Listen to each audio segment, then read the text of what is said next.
All right, so we are going to look at an example of identifying some of these things on a function using our first derivative and our first derivative test. So we're going to consider the function f of x equals 2x cubed minus 18x. And first we'll find the intervals where our function is increasing, where it's decreasing, and then we will pick out the local extreme values, which that, by the way, just means maximums and minimums, extreme values, okay, if the function has any, and we'll say where those occur. Okay, so the whole thing that we need for this problem here is really going to focus on the first derivative, because that's going to tell us about increasing, decreasing, and then the first derivative test tells us about maximums and minimums. So yeah, we need that for starters. Let's take the derivative. And power rule here, that's all we need. F prime of x is going to be 6x squared minus 18. And from that, we'll want to look for the critical points of this function. Okay, so remember, of course, that that's where the derivative could equal 0 or where it could be undefined. And we can see on this one, same thing as came up with a couple of those 4.1 examples. This derivative is never going to be undefined. It's a nice polynomial there. So nowhere is going to give us an undefined first derivative. So we can kind of rule that out. So we're going to take f prime of x and see where it equals 0. So 6x squared minus 18 equals 0. And we could factor out a 6 from that. And it's not going to turn out super pretty, but we'd be looking at where x squared minus 3 equals 0, since the 6 there can never equal 0, right? And it's just a 6. You could even divide on both sides by 6 to see that.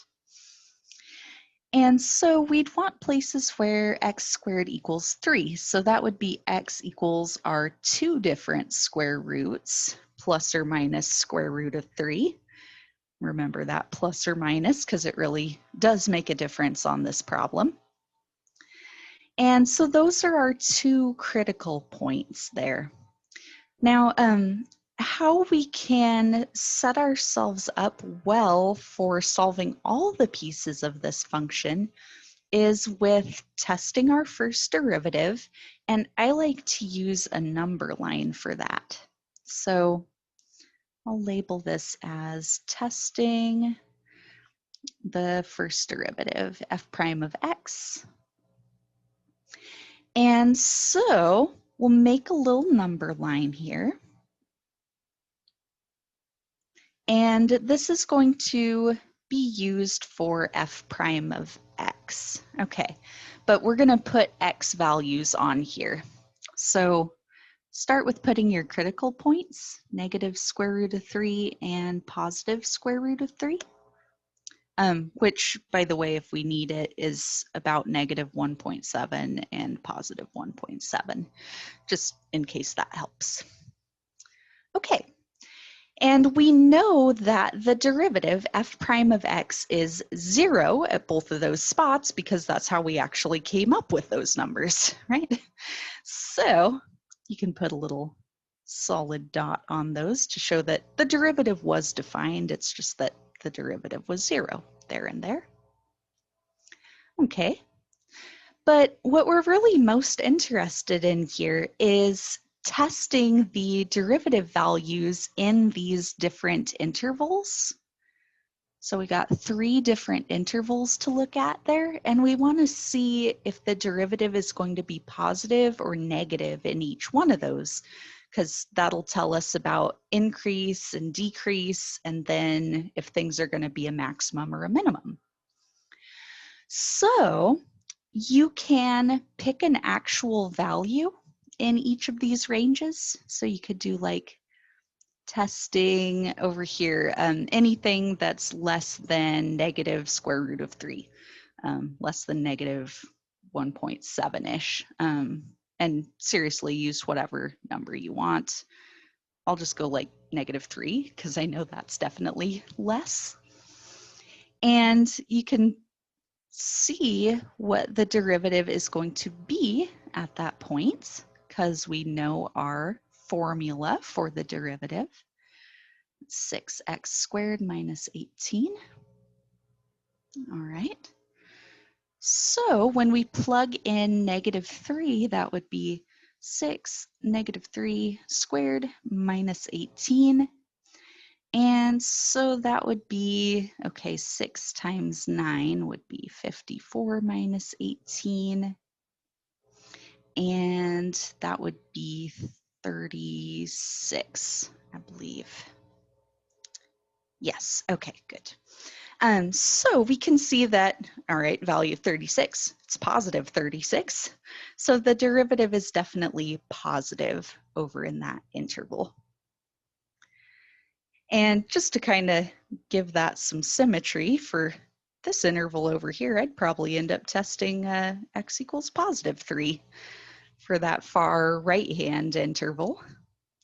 Because, yeah, the derivative is going to turn out real similar because you're just taking 6 times +3 squared minus 18. And so that actually turns out to be exactly the same thing. Okay, so we know we've got a positive derivative over in that interval as well. And so that leaves the middle here. So you'll pick some test value, and I'm going to pick x equals 0 in there because that's nice and easy to plug in. Okay, so f prime of 0 would be 6 times 0 squared minus 18, which is going to equal -18 for us. So that's a negative value for the first derivative. And no matter which point you pick to test in there, it'll always turn out negative. You could have picked like 1 or -1 or whatever. The whole interval is going to have a negative first derivative. Okay. So this actually gives us a lot of information when you make a number line like this, because we know that from the first page, places where the first derivative is positive are the intervals where the function is increasing. And places where the first derivative is negative is where the function is decreasing. So that automatically gives us the answers for part A of our problem.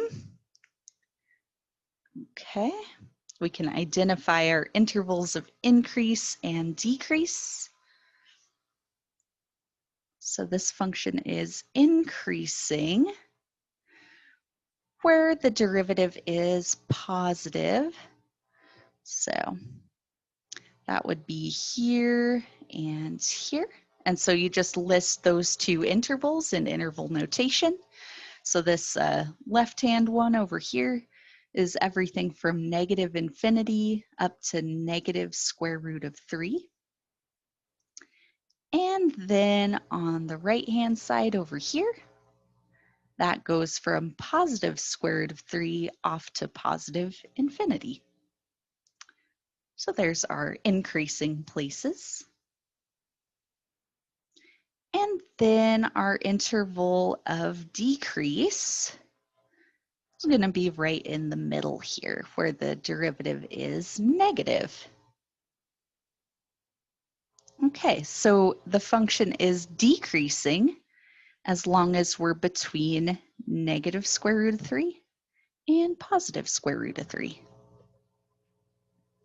Okay, so that takes care of part A. We got our open intervals increasing, decreasing. And then in part B, we want to identify our local maximum and minimum values and say where those occur. So let's think about it here. You can use your first derivative test for this and see that we are going to have a maximum value if the derivative is changing from positive to negative.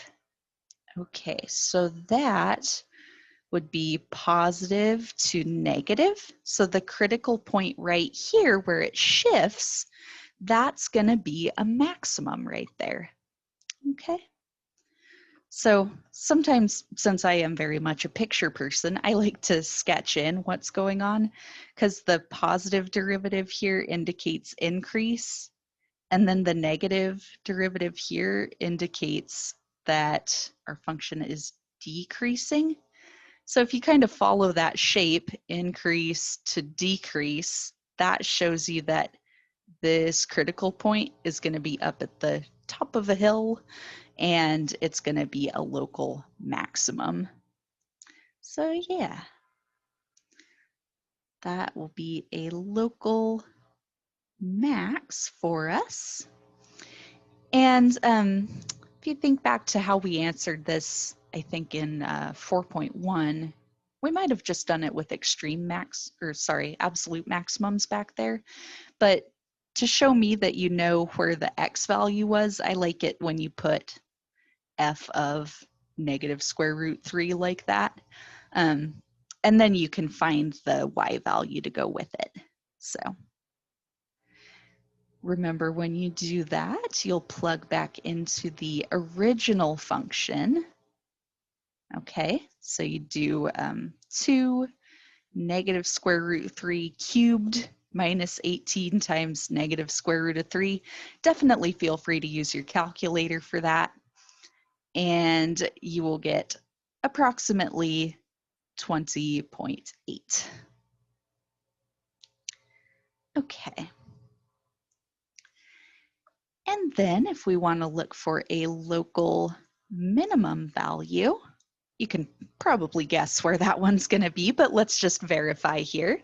So local minimum, or a minimum value of our function, is going to be where the derivative changes from negative to positive. So that's going to be negative to positive. This critical point right here, that one's going to be our minimum. So there we go. If you want to kind of sketch it in, the negative is showing decrease, and then you hit your critical point, and then the positive over here shows increase. So it's making this type of shape. So that is going to be our local minimum right there. Okay, so that would be at f of square root of 3. And so you would plug that back into the function. Notice how it is original f. Okay, so it kind of hints you about that because, yeah, it says the function's local extreme values. So you want values of the function, because sometimes people will try and like plug back into f prime instead of original f of x, and we don't want to do that. So you want the value of the function, so you plug it in to this, and we'd come out with approximately negative 20.8. Okay, and so that would take care of all the different components here. Increase, decrease, local maximum, local minimum. It all comes from this nice number line, testing the first derivative.